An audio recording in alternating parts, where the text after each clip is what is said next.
Assalamualaikum warahmatullahi wabarakatuh. Nama saya Fatin Hazwani binti Yusri. Nombor metrik 23BP090004. Nama saya Nurhana Danish binti Nur Nikman. Nombor cek saya 23BP090005. Nama saya Nur Aris binti Muhammad Suhafi. Nombor metrik 23BP090009. Nama saya Nusyara Izzati binti Syahrudin. Nombor metrik 23BP010004.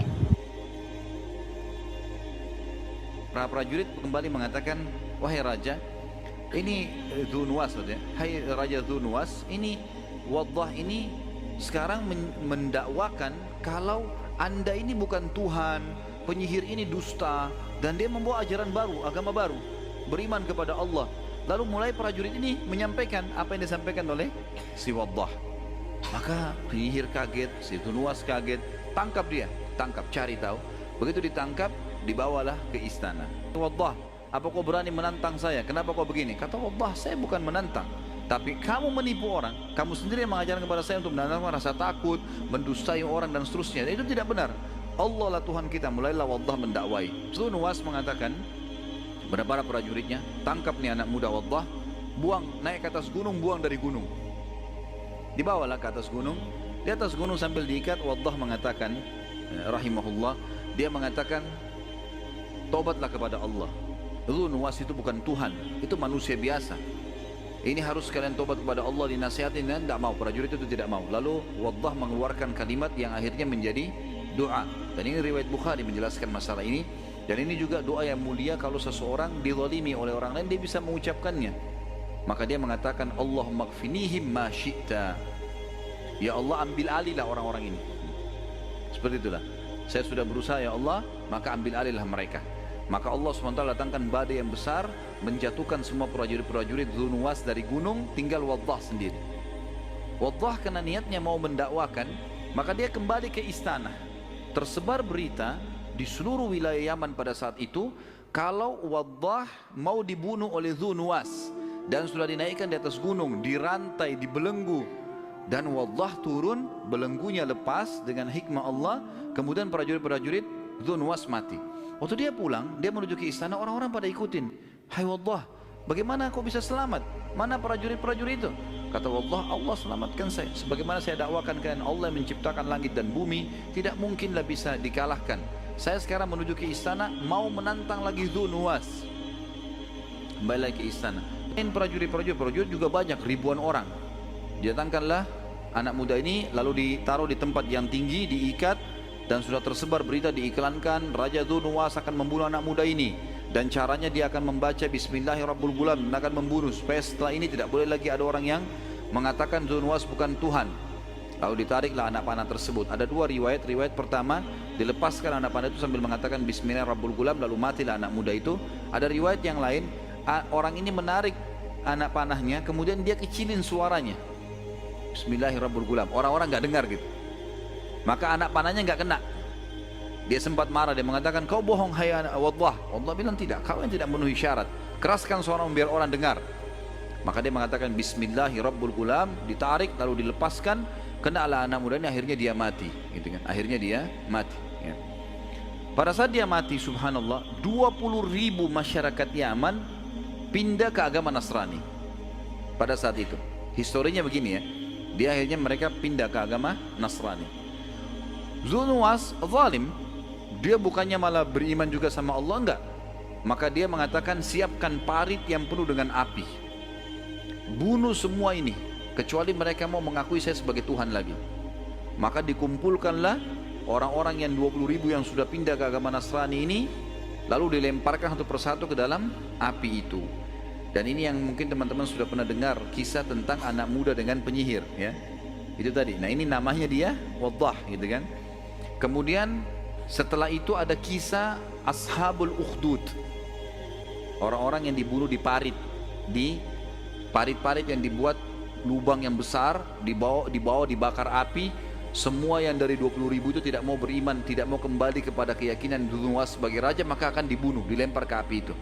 Dan hadis Bukhari Muslim menjelaskan, ada 3 bayi yang bicara di buayan, kan itu salah satu Isa alaihissalam, kemudian bayinya Juraij, gitu kan. Dan tentu ini ada cerita sendiri. Kemudian ada anak bayi yang digendong oleh ibunya di kisah Ashabul Ukhdud. Nah, kisahnya Dzunuwas yang membunuh-bunuh orang yang 20.000 ini. Waktu ibunya mau loncat ke api kan kepikiran bayinya. Kemudian bayinya mengatakan, ya, loncatlah hai ibu karena kau dalam keadaan benar. Nah, ini termasuk bayi yang bisa bicara dalam buaya. Itu hadis menjelaskan masalah itu. Baik, maka dibunuh-bunuhinlah orang-orang ini. Dan Allah menurunkan kisah, menceritakan pada kita tentang kisah Ashabul Ukhdud, Dzunuwas yang membunuh sekian banyak orang hanya karena mereka beriman kepada Allah. Surah Al-Buruj, surah nomor 85 ayat 1 sampai ayat 8. Surah Al-Buruj, surah nomor 85 ayat 1 sampai ayat 8 menceritakan masalah itu. A'udzubillahi minasyaitonirrajim. Was-sama'i dzatil buruj wal yaumil maw'ud wa syahidin wa mashhud qutila ashabul ukhdud an-nari dzatil waqud idhum 'alaiha qu'ud wa hum 'ala ma yaf'aluna bil mu'minina syuhud wa ma naqamu minhum illa an yu'minu billahil azizil hamid. Demi langit yang mempunyai gugusan bintang, maksudnya demi Allah menciptakan langit itu yang punya gugusan bintang, dan hari yang telah dijanjikan hari kiamat, dan yang menyaksikan dan juga yang disaksikan. Tentang apa? Binasahnya orang-orang di Ukhdud, di parit, dan terlaknatnya orang-orang yang membuat parit. Maksudnya Dzunuwas sama pasukannya, yang berapi-api dinyalakan dengan kayu bakar ketika mereka duduk di sekitar api tersebut. Budak itu mengatakan, wahai raja, engkau tak akan mampu bunuh kepada aku kecuali dengan satu cara. Gal apa caranya? Engkau kumpulkan rakyat kamu di tengah-tengah padang, letakkan aku di tengah-tengah mereka, hunuskan panah mengenai kepada aku dengan mengucapkan Bismillahi Rabbil Ghulam, dengan nama Allah Tuhan budak itu. Kata raja, marhaba ya khair. Raja pikir yang penting dia nak settle daripada budak ini. Dia tak tahu kalau budak ini lebih cerdik daripada raja. Kumpulkan semua orang, diletakkan budak itu di tengah-tengah, maka satu orang memanahnya Bismillahirrabbilghulam, kena kepada budak itu pun mati. Semua yang menyaksikan pada ketika itu melihat keajaiban tersebut mengatakan amanna birabbil ghulam, kita beriman dengan Tuhan budak ini. Satu negeri beriman. Disebabkan siapa? Budak tadi. Terdapat beberapa pengajaran yang boleh kita pelajari di dalam surah Al-Buruj ayat 1 sampai 10 ini. Yang pertama, janganlah kita menjadi orang-orang yang rugi. Orang-orang yang rugi ni siapa? Orang-orang yang rugi ni maksudnya orang-orang yang taksub dengan perkara-perkara di dunia sehingga kan mereka lupa untuk melakukan ibadah yang sepatutnya boleh bawa ke akhirat kelak. Selepas itu, kita juga mestilah sentiasa ingat untuk bertaubat pada Allah Subhanahu Wa Taala. Di dalam ayat ketiga kita boleh dapati bahawa Allah Subhanahu Wa Taala itu Maha melihat dan tak ada satu pun yang akan terlepas dari pandangannya. Suatu hari pembalasan nanti, orang-orang yang berada dalam kerugian akan diseksa dan merasakan azab api neraka Jahanam atas sebab mereka tidak pernah terfikir atau berniat untuk meminta ampun dan juga bertaubat pada Allah Subhanahu Wa Taala. Nescaya janganlah kita lupa beristiqamah dan juga bertaubat setelah kita melakukan perkara-perkara yang dilarang olehnya. Selain itu, kita mestilah sentiasa berpegang teguh kepada jalan Allah SWT. Dalam ayat 4 hingga 5, kita boleh tengok bahawa terdapat golongan yang diseksa oleh pembesar-pembesar Najran. Mereka diseksa dengan menggali parit dan dibakar hanya kerana mereka berpegang teguh pada jalan Allah, hanya kerana mereka taat kepada perintah Allah dan menyembah Allah. Kita kena tahu bahawa walaupun kita diseksa dengan sangat dahsyat di dunia ini, tapi Allah akan bagi kita ganjaran yang sangat besar dan tiada penghujungnya kerana kita tetap mendengar perintah Allah dan mempertahankan agama Islam. Pengajaran seterusnya adalah Allah Maha mengetahui segala perbuatan kita. Surah ini juga mengingatkan kita bahawa setiap kelakuan kita akan dipersoalkan oleh Allah pada hari pembalasan nanti. Ayat ketiga membincangkan tentang bagaimana kita disaksikan dan menyaksikan.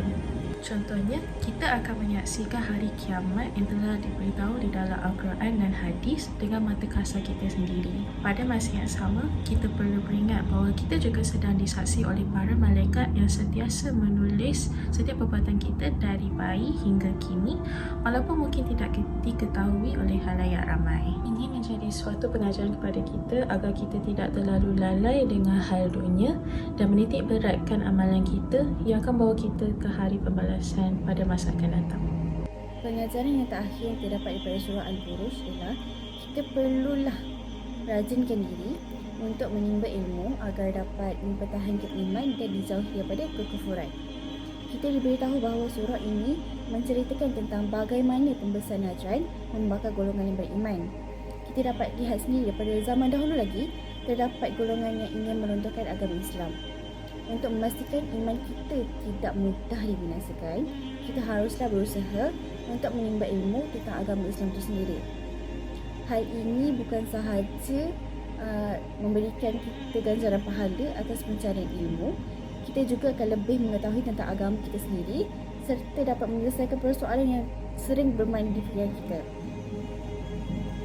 Penghayatan ilmu dapat membuka minda dan memperkenalkan kita pada dunia dengan lebih mendalam. Ia dapat memberikan kita suatu apresiasi kepada dunia yang telah dicipta oleh Allah SWT. Pada masa yang sama juga, dengan kehadiran ilmu, kita dapat merapatkan lagi hubungan kita dengan Allah dan Rasulullah SAW. Kerana kita lebih mengenalinya dan baginda seperti mana yang disebut, tak kenal maka tak cinta. Di era yang dilanda dengan fitnah dan tuduhan ini, kita perlulah berjaga-jaga dengan maklumat yang diterima pakai terutamanya dari aspek agama. Terdapat ramai manusia yang telah ditipu dan dimanipulasi oleh kerana mereka tidak mencari dan menimba ilmu dengan sebaiknya. Kesannya, berlaku fitnah-memfitnah dan kecaman antara satu sama lain dalam agama kita sendiri. Terdapat ramai pemuda-pemuda di zaman ini yang telah memberontak dan mengelakkan diri daripada beramal atau telah pun keluar dari agama Islam hanya kerana mereka mempercayai ilmu yang serong atau yang tidak sahih. Oleh itu, kita haruslah membekalkan diri kita dengan ilmu pengetahuan, terutama ilmu agama Islam agar dapat memantapkan lagi iman kita dan menjauhkan kita daripada kekufuran.